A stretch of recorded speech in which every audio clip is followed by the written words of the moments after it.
Har Har Mahadev, good morning, welcome back to my new vlog. તો ભાઈ સવારમાં છે ને ચા પાણી બાબાએ કરાવી દીધા છે અને કોલગેટ પૂછતી ને કોલગેટ લેવા ગયો હતો. જો અહીંયા કોલગેટ છે ને ભાઈ શું ભાવ છે અહીંયા પૈસાનો. ઇન્ડિયન રૂપીઝમાં 50 અને નેપાલ રૂપીઝ 80 રૂપિયા. પણ આપણી પાસે કોલગેટ છે જ નહીં તો લેવી પડી.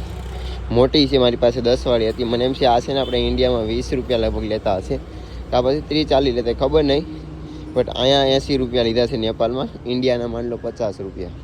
બાકી ચાલો અહીંયા મેં ટેન્ટ લગાડેલો છે આવી રીતના.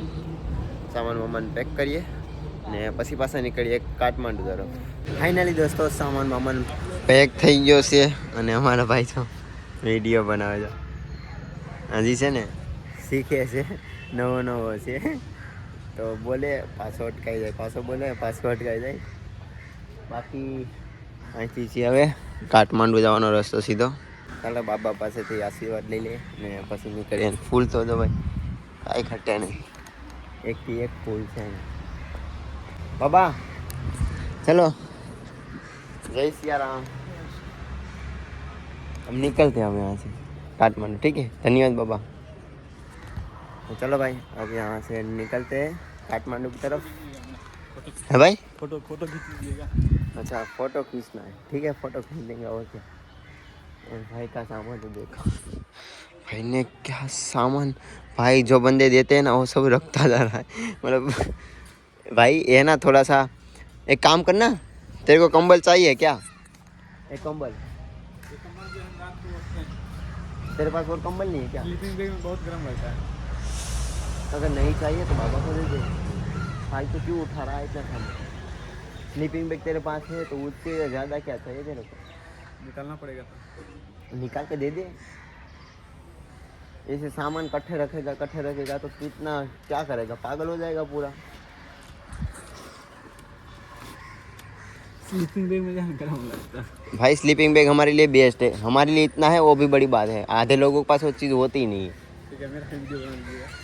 हाँ ठीक है, ला तेरा वीडियो बना देता हूँ. पासपोर्ट खोल इसके.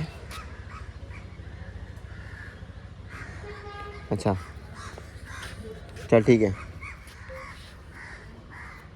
दे दे ऐसे ही दे दे पन्नी के साथ.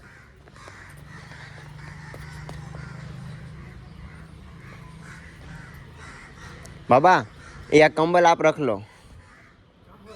ये कंबल ये हमें गिफ्ट में दिया था. जानकी राम मंदिर में गिफ्ट में दिया था. ये कंबल आप रख लो. नया है ना, हमारे पास तो बहुत सामान है इसलिए हमें से. आप लोग जैसे कोई आ जाओ. हाँ ठीक है. हाँ क्योंकि हमारे पास ज़्यादा सामान है, हमें गिफ्ट में देते रहते हैं.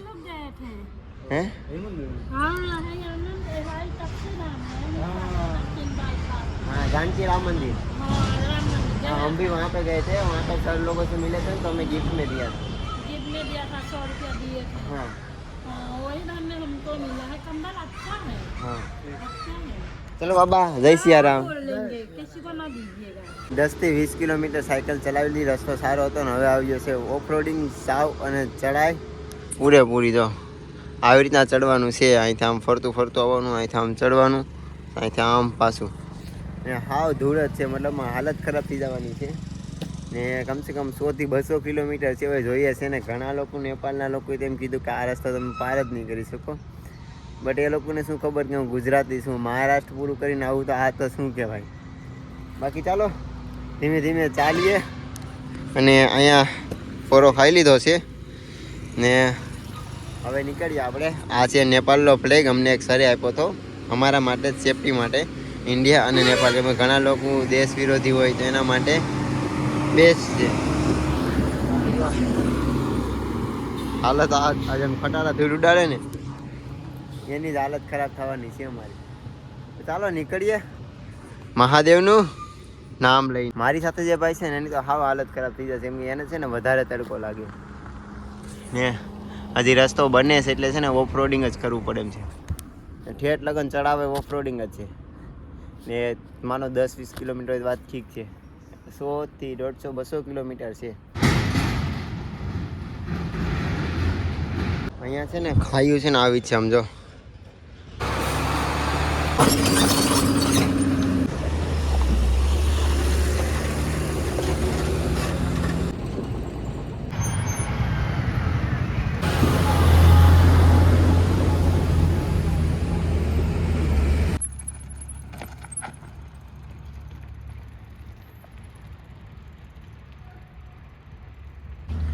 ભાઈ સાહેબ આગળ કાંઈ નહીં દેખાતું.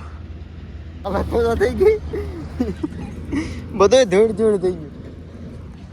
અને જો કંઈક પહાડી ઇલાકામાં આવી રીતના લઈને જાય બધા. ભાઈ હતા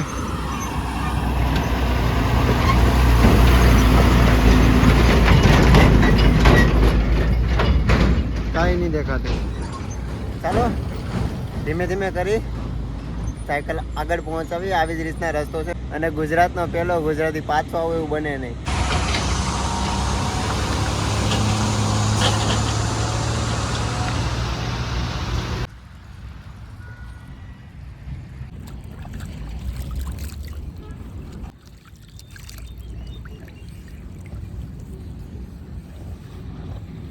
હાલત તો છે ને હાવ ખરાબ થઈ ગઈ છે, આખી ધૂળ ધૂળ.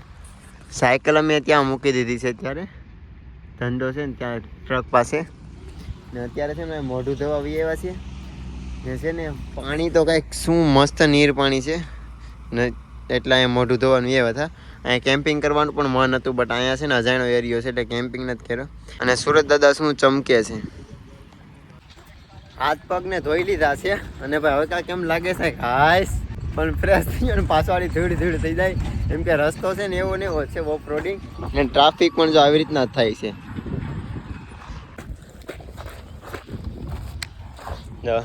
આ પેલા ભાઈની સાયકલ છે જે બિહારના છે હતો ને આ મારી સાયકલ છે.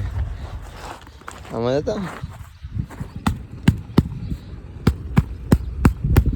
ધૂળ ધૂળ થઈ ગઈ આખી સાયકલ. બાકી ચાલો હવે નીકળીએ આપણે અને થોડાક સાયકલ ચલાવીએ.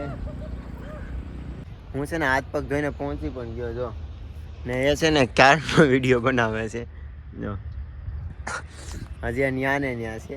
એ વ્યક્તિને જ નહીં ખબર પડતી કે ભાઈ રોકાવાનું છે, 2 કલાક સાયકલ હાંકવાની છે.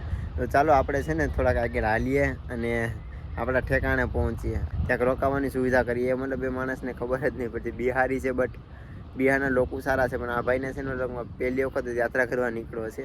મતલબ અમે ટ્રાવેલની કંઈ વસ્તુ પણ લીધી નહોતી અને છે ને નવો નીકળી ગયો જો આવી રીતના સામાન પેક કરી. અને છે ને મતલબમાં કેવી રીતના લોકો સાથે વાત કરવી બહારની દુનિયાની કાંઈ ખબર નથી. ભાઈ કેવી રીતના બહાર જ્યોતિર્લિંગ કરશે એ તો મારા મહાદેવ જાણે.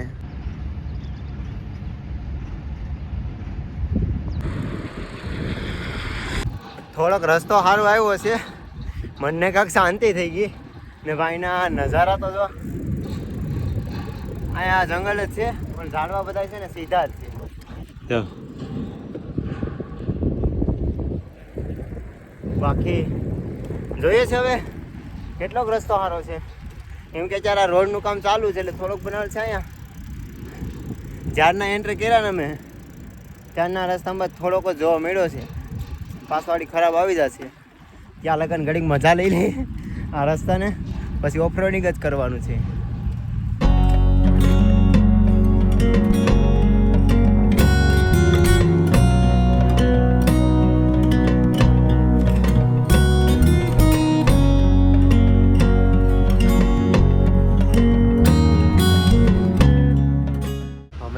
થાકી ગયા છે ને પછી એક મંદિરે તો નાય ફાડી દીધી હતી.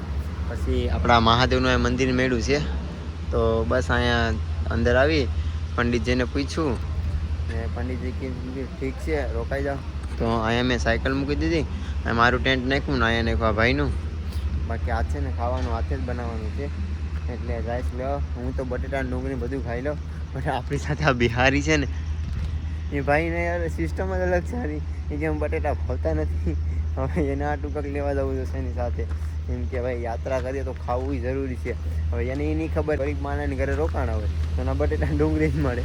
હવે ત્યાં શું કરશે એ જ હું સમજુ છું. બાકી કાંઈ નહીં, ચલો જઈએ. અને અહીંથી છે ને પાછો ચડાવ શરૂ થઈ ગયો છે ને મારા હાથ તો જો આજ એવું થઈ ગયું કે આમ સિમેન્ટમાં ધૂળ વીખી સિમેન્ટ વીખી આવે ને એવું. ભાઈ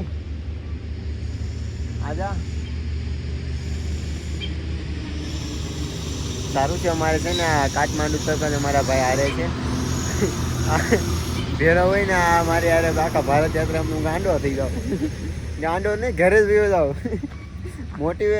મને છે ને એવા લોકો ગમે કે જે મને મોટિવેશન કરે. તો એવા લોકોને જ ગમતા છે ડિમોટિવેટેડ કરે. ને હું એવા લોકોને છે ને ઇગ્નોર કરી દઉં, ડિમોટિવેટ કરતા ને એવા લોકોને. બાકી અહીં છે ને મસ્ત મજાનો નજારો છે મંદિરનો. ચાલો પહેલાં થોડુંક બકાલું લઈ આવીએ.